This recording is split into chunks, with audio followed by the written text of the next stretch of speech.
Hey, it's Arvid, and this is the Bootstrapped Founder.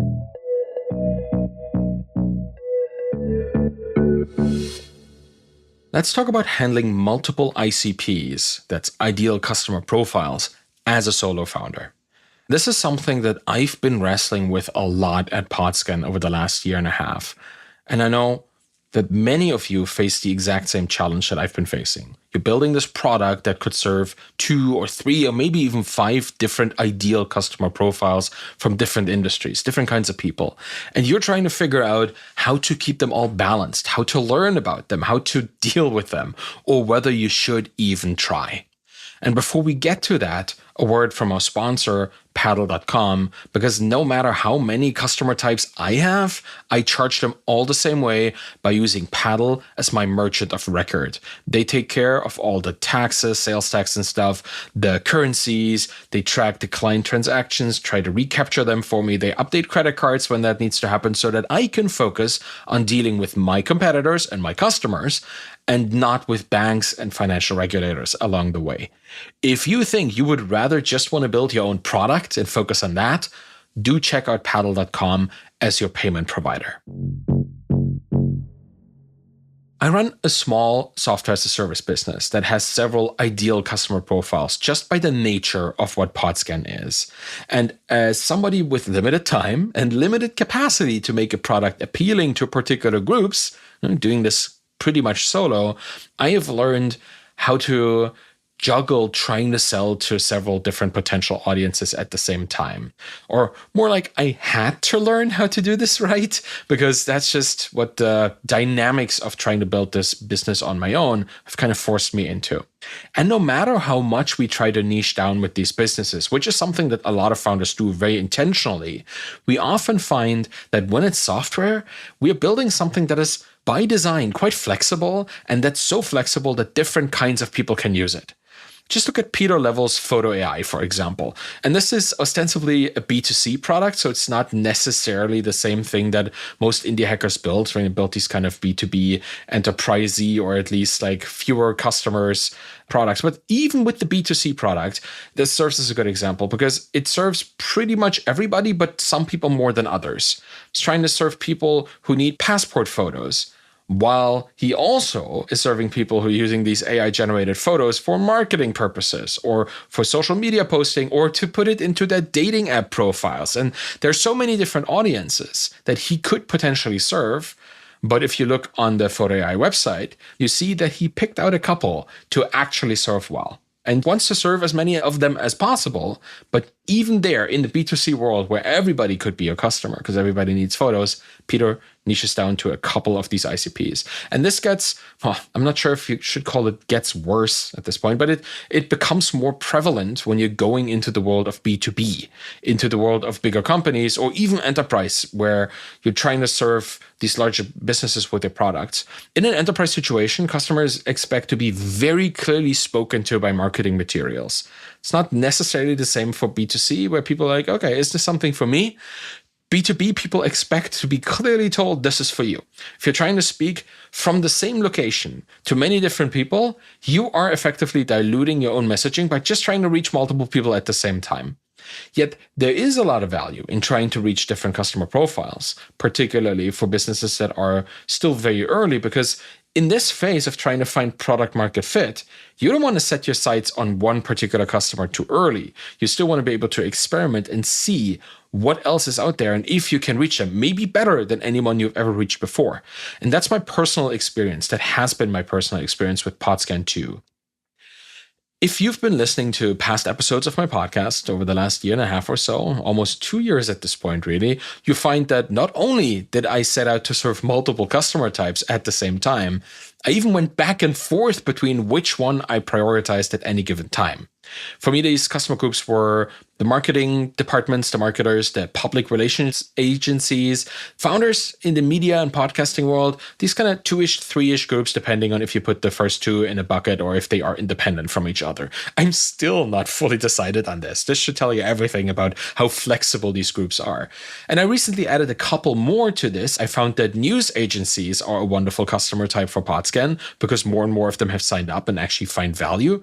And even SEO professionals now draw value from my automated systems. So maybe that's 4 or 5 different groups of people, and all of them I try to reach in particular ways.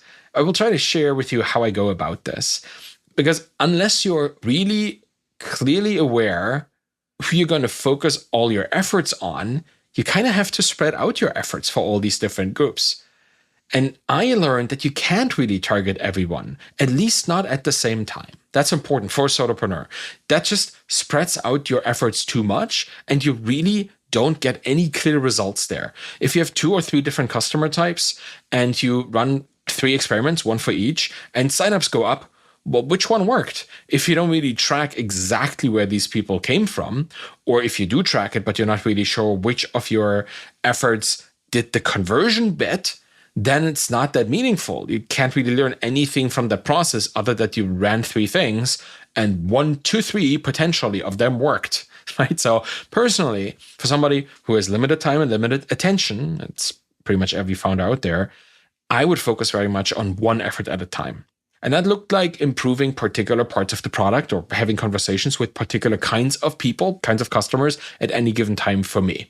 Often I would just really attempt to focus on the, let's say, Podscan API, which is something that is more intensely used by my founder ICP. So I would make sure that all my trialing founders get exactly what they need on the API. I would reach out to them and explicitly talk to them about what API stuff they would need right now, because I saw them tentatively exploring the API. Well, what can I do to actually build this into your product? That's what I would ask. And I would probably ignore a little bit the non-founder trial users and what they were telling me, or I would put it at least in the backlog just to make sure that I could serve that one particular vertical in my prospect base that I was focusing on.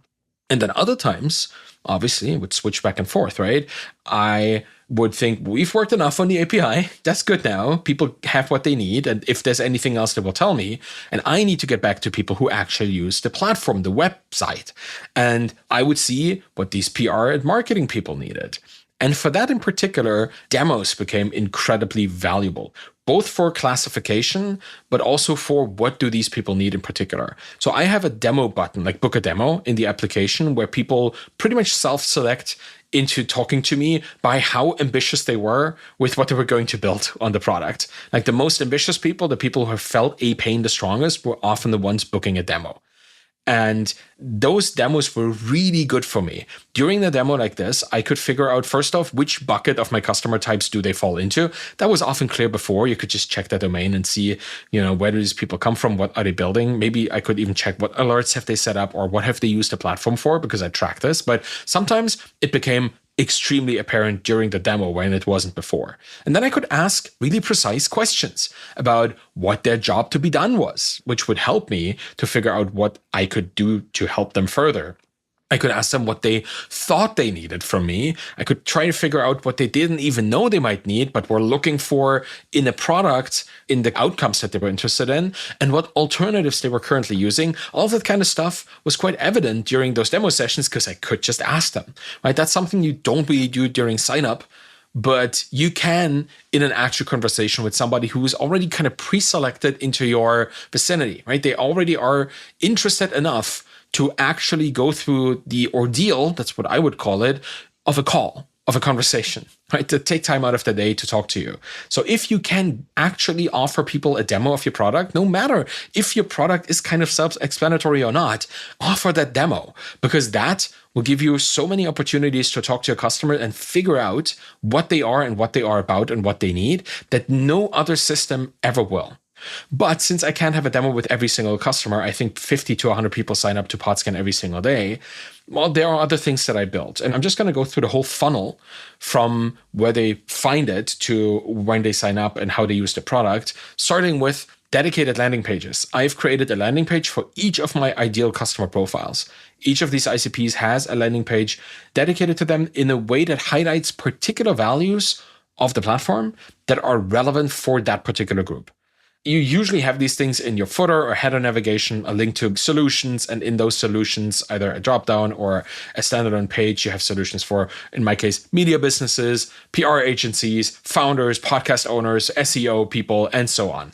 That's what my homepage has, both in header and in the footer. And on those pages, I highlight mostly very goal-oriented solutions that the platform offers. But if you're a news agency, for example, and you're coming to Podscan, you'll find that the news agency landing page says you'll get real-time information about breaking topics. You'll be able to see trends and how certain topics are getting more and more traction before they become mainstream. That's the kind of stuff that news agencies care about, because that's their mission, is to report things before others report them. Whereas if you are a PR agency, I highlight that it makes it very easy to find wherever one of their clients might have reputation risk. When somebody is complaining about them or there's a public flogging of a certain company, Podscan makes that easy to be alerted when this happens, and that's what I communicate on that particular landing page. And in that way, people coming there from Google or wherever they get this landing page from, they become quite aware of how our product is meant for them. This is Podscan for you. This is what Podscan can help you with. It was built for them and is usable and useful to them and by them.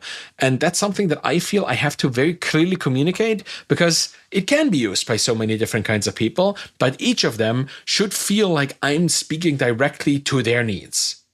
And that goes on throughout this process, because when then people choose to register in Podscan, they can select between a couple of options. I have this in the registration screen. I get their name, their email, and I ask them for what they're working on, what they want to use Podscan for. And then I have a couple of options that they can self-select into. Stuff like, I'm here to look at data. I'm here to look at transcripts. I'm here to look at an API. I'm here to search for stuff.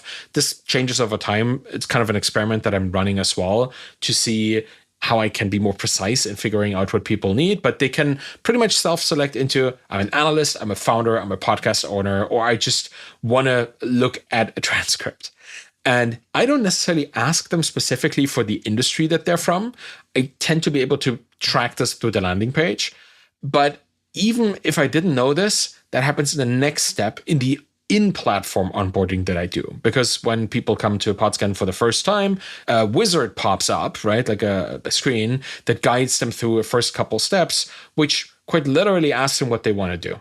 And while this is open, I take the email domain and maybe the project name and their name that they gave me and do a background AI agentic search to figure out who they are, how I can present data to them, what I can suggest for them to set up. How can I make the platform immediately useful to this person? That's one of the more elaborate onboarding AI automation systems that I've built. And I think I talked about this on the podcast a couple weeks ago, how I set this up as well. And with that, I very quickly figure out who people are, what they do, and what kind of customer group they belong to. I note this in my backend with my scoring system in the CRM, and I try to sort each of these customers into the brackets. During onboarding, I try to make it as apparent as possible what people of their customer type find most useful. And this is still an ongoing thing. I still haven't really changed the UI for any particular customer type, but I'm working on pulling certain features up and putting certain features further down the page for people who I know won't be using them as much, just to make the primary value most apparent on a per customer group basis. And that's the in-product and onboarding. Now, the way I market to these particular groups and the way I sell to them is also wildly different. And that's something that I realized super quickly. You cannot expect a single process to work for every single kind of customer that you have. It just does not work. My founder customers are almost exclusively coming to me, to the product, through my founder network or through the larger founder communities in which I or the people who use my product are active. That means I don't reach them via cold email or something like this. Makes no sense. Founders get cold emails all the time. They don't really respond well to them. But what helps is that people recommend me and the product, both like me as a person, as a founder, and the product.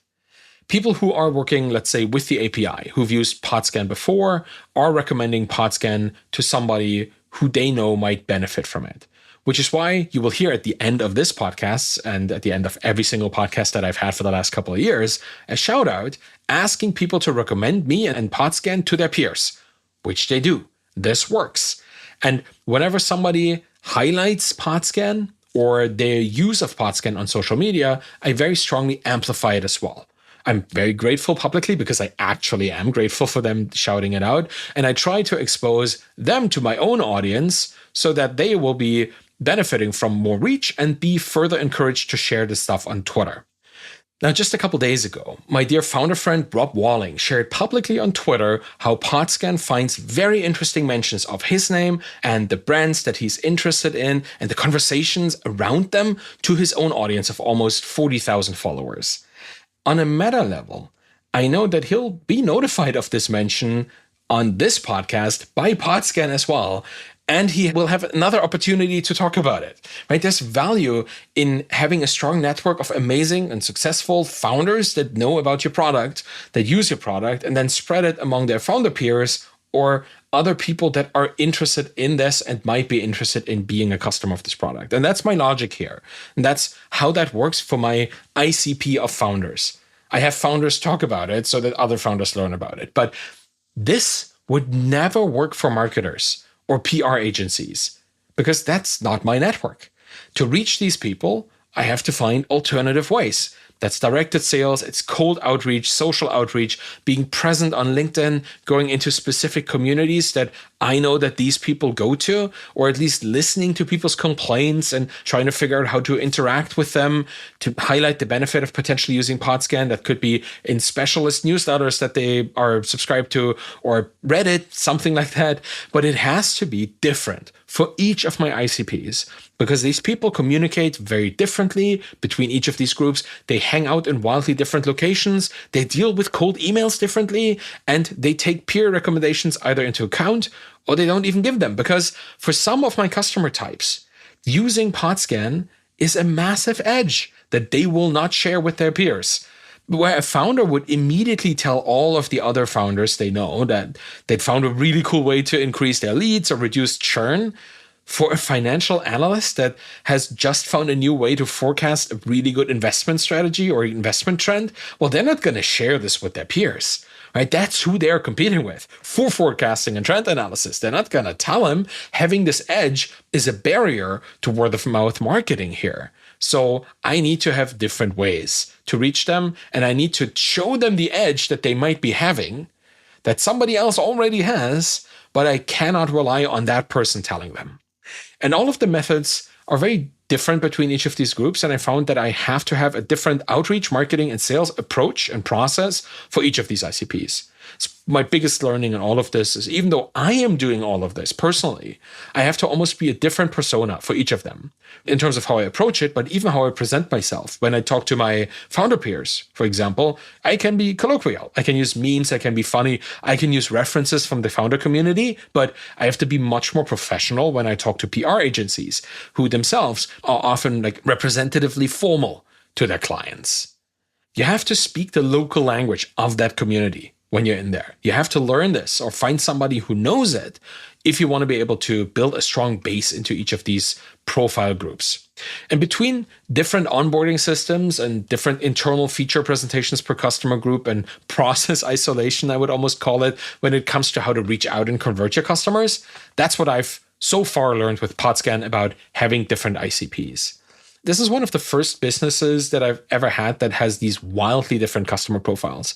Before, it was usually one customer profile very intensely served, but now it's different that I have to juggle. And while it's complex, while it requires me to context switch and be different things to different people, I think it's pretty valuable and pretty interesting to think about. It keeps me from getting too narrow too early, and has kept me from like hyper zooming in on one audience where others could also benefit. And it helps me discover these unexpected use cases that ultimately bring in more experience for other people, and they can learn from this, transfer the knowledge into their own use of the product. It makes the product stronger for everyone. The key to me is not trying to be everything to everyone at once, but being very intentional about when and how I serve each group. I timebox my experiments, I create dedicated experiences along the way, and I've learned to speak each group's language in a certain way, not just in the marketing copy, but in how I think about their problems and present my solutions. And that's the reality, I think, of building this flexible kind of software product in today's market. The software is already flexible, but the product and the business behind it needs to be flexible too. The juggle here is real, but I think with the right systems in place, and an isolation approach to them, it's absolutely manageable, even as a solo founder. And that's it for today. Thank you so much for listening to the Bootstrapped Founder. And I told you, you can find me on Twitter at @AvidKal. And if there's somebody who wants to know what everybody's saying about their brand on over 4 million podcasts at this point, well, Podscan tracks mentions in near real time with a powerful API that turns podcast conversations into actionable data. And if you yourself are hunting for your next business idea, get them delivered fresh from the podcast world at ideas.podscan.fm, where an AI system extracts the best startup opportunities from hundreds of hours of expert conversations every day. Please do share this with anybody who needs to stay ahead of the conversation.